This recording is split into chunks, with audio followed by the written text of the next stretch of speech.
Hey guys, and welcome back to Chapter 8 of Caraval. The rotund man who had just entered the shop looked a bit like a clock himself.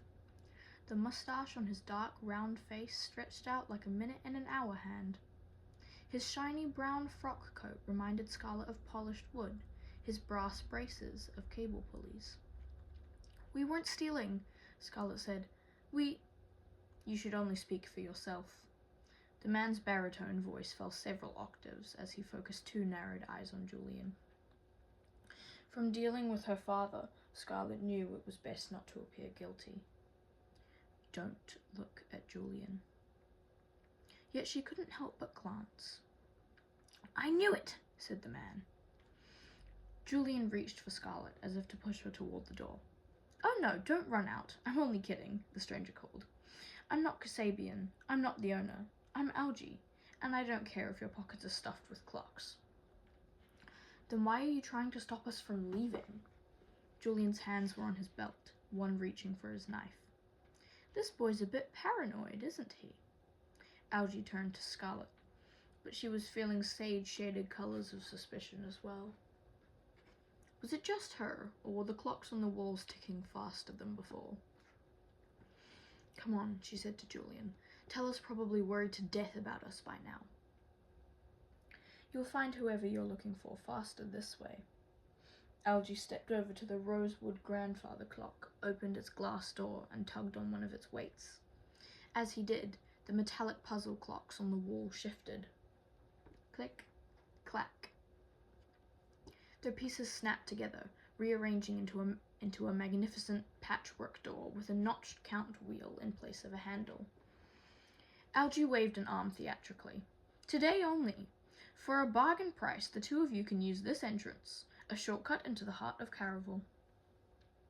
"How do we know it's not just an entry into your basement?" asked Julian. "Does this feel like a door to a cellar? Look with all of your senses." Algie touched the door's notched wheel, and at once every clock in the shop went quiet.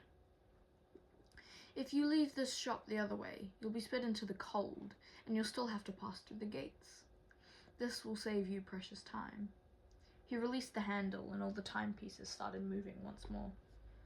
Tick, tock, tick, tock, tock, tick. Scarlet wasn't sure she believed Algie, yet there was obviously something magical about the portal on the wall. It felt a bit like the dress she wore, as if it took up a little more space than everything else around it. And if it were a shortcut into Caraval, then she would find her sister faster. "What will it cost us?"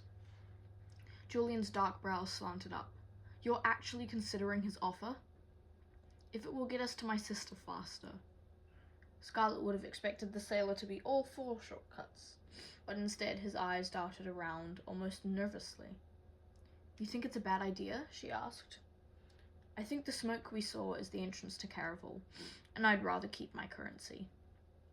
He reached for the front door. "But you don't even know the price," said Algie. Julian threw a look at Scarlet, pausing for the click of a second hand. Something unreadable flickered in his eyes, and when he spoke again, she would have sworn his voice sounded strained. "Do whatever you want, Crimson, but just a friendly warning for when you do get inside. Be careful who you trust. Most of the people here aren't who they appear." A bell chimed as he stepped outside. Scarlet hadn't expected him to stay with her forever, yet she found herself more than a little bit unnerved by his abrupt departure. "Wait," Algie called as she started to follow. "I know you believe me. Are you just going to chase that boy and let him decide for you? Or are you going to make a choice for yourself?" Scarlet knew she needed to leave. If she didn't hurry, she'd never find the sailor, and then she'd be utterly alone. But Algie's use of the word choice made her pause.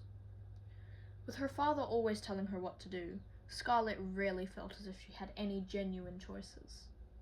Or maybe she paused because the part of her that had not quite let go of all her childhood fantasies wanted to believe Algie. She thought of how effortlessly the door had formed and how every clock had gone silent when Algie had touched the door's peculiar handle. "Even if I was interested," she said, I don't have any money. But what if I'm not asking for money? Algie straightened the tips of his mustache. I said I'm offering a bargain. I'd just like to borrow your voice. Scarlet choked on nervous laughter. That doesn't sound like a fair trade. Was a voice even a thing someone could borrow? I only want it for an hour, Algie said. It will take you at least that long to follow the smoke and make it into the house and start the game, but I can let you inside right now. He pulled a watch from his pocket and wound both the hour and minute hands to the top. Say yes, and this device will take your voice for 60 minutes, and my door will lead you right inside the heart of Caraval. She could find her sister right now. But what if he was lying? What if he took more than an hour?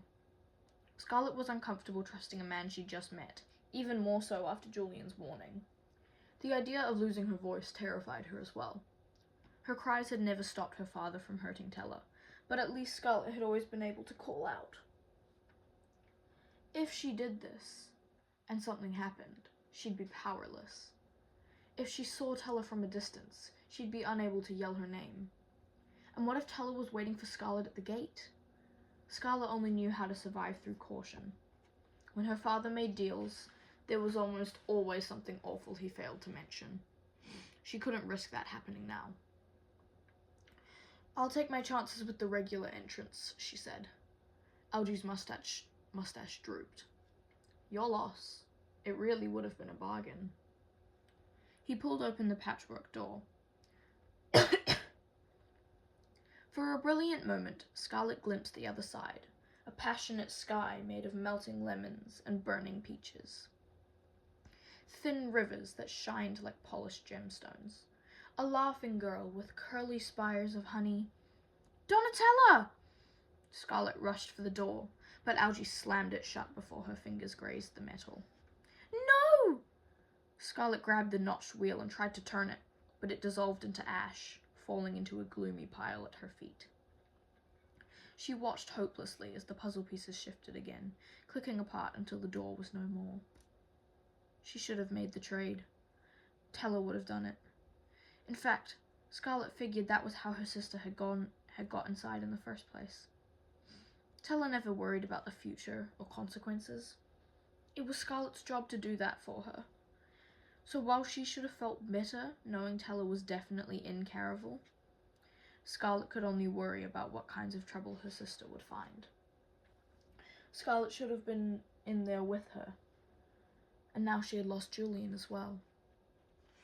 Hurrying out of Kasabian's shop, Scarlet rushed onto the street. Whatever warmth she'd felt inside immediately vanished. She hadn't thought she'd been there very long, yet the morning had already disappeared, along with early afternoon.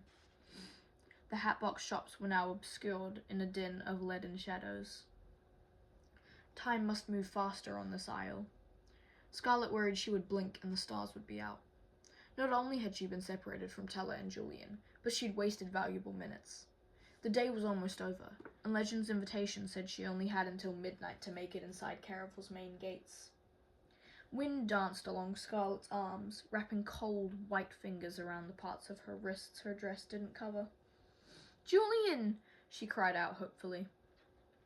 But there was no sign of her former companion. She was totally alone. She wasn't sure if the game had started yet, but she already felt as if she were losing. For a panicked moment, she thought the smoke had disappeared as well, but then she spied it again.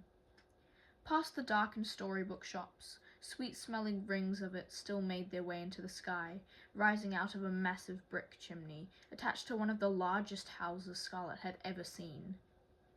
4 stories high, with elegant turrets, balconies, and flower boxes full of bright and pretty things. White candy-tufted flowers, magenta poppies, tangerine snapdragons, all somehow untouched by the snow, which had started falling again. Scarlet hurried toward the house, a new chill sliding over her as footsteps approached, and she heard a low chuckle emerge from the flurry of white. You didn't take the grandfather clock up on his offer? Scarlet jumped. No need to be scared, Crimson. It's just me. Julian emerged from the shadows of a nearby building, just as the sun finished setting. Why haven't you gone in yet? She pointed toward the turreted house. Half relieved not to be alone, half nervous to see the sailor again. A few minutes ago, he'd rushed out of the clock shop. Now, Julian sauntered closer as if he had all the time in the world. His tone was warm and friendly when he said, "Maybe I was hoping you'd show up." But Scarlet found it difficult to believe he'd just been standing there waiting for her, especially after the abrupt way he'd left her. There was something he wasn't telling her. Or maybe she was paranoid from having lost Tella in the clock shop. She told herself she'd be with her sister soon enough. But what if Scarlet couldn't find her once they were inside? The wooden mansion appeared even larger close up, sprawling toward the sky as if its wooden beams still grew.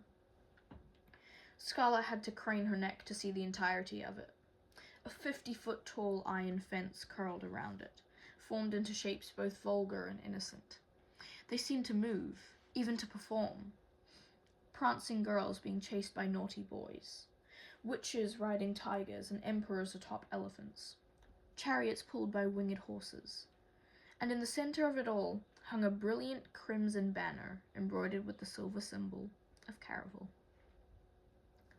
If Tella were there, they might have giggled together, the way only sisters could.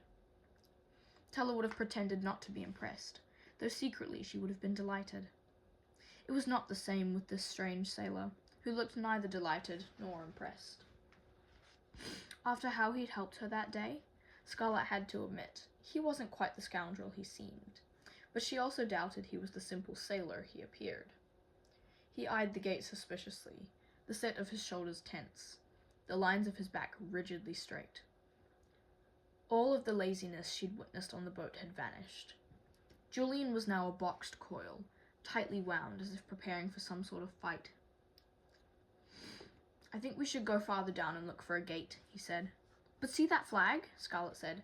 "This has to be where we get in." "No, I think it's farther down. Trust me."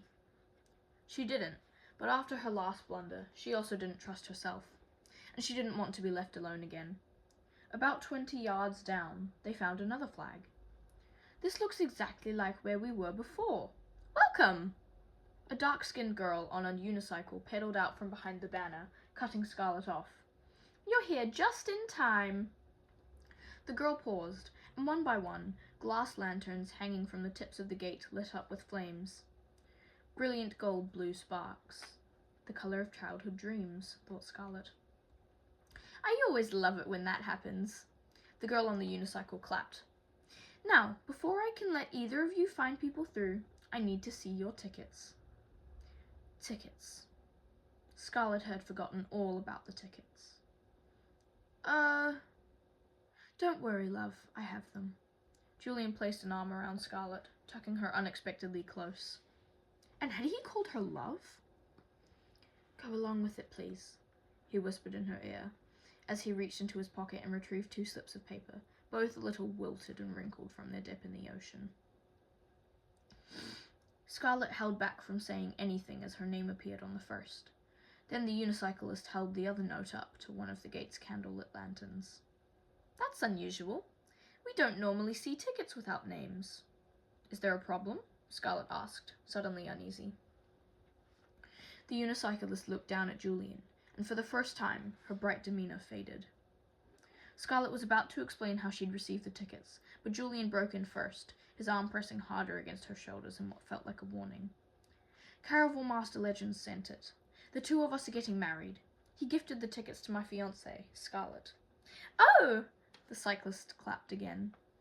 "I know all about the 2 of you. Master Legend's special guests." She looked at Scarlet more closely. "I should have recognized your name. I'm sorry. So many names. Sometimes I forget mine." She laughed at her own joke.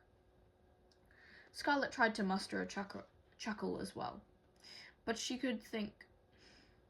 all she could think about was the arm wrapped around her, and Julian's use of the word fiancé. "You'll want to make sure you hold on to these." The unicyclist reached through the gate, passing the tickets back to Julian, and for a moment her eyes fastened on him, as if there was something else she wanted to say. Then she seemed to think better of it. Breaking her gaze, she reached into the pocket of her patchwork vest and pulled out a scroll of paper. "Now, Before I can let you two in, there's one more thing. She quickened the pace of her pedaling, kicking up milky slivers of snow from the ground. This will be repeated once you're inside.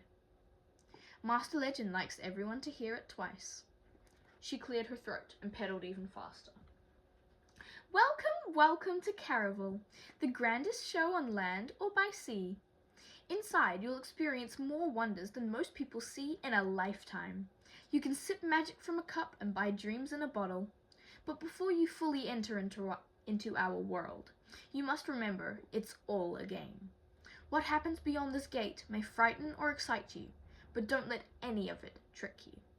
We will try to convince you it's real, but all of it is a performance, a world built of make-believe. So while we want you to get swept away, be careful of being swept too far away.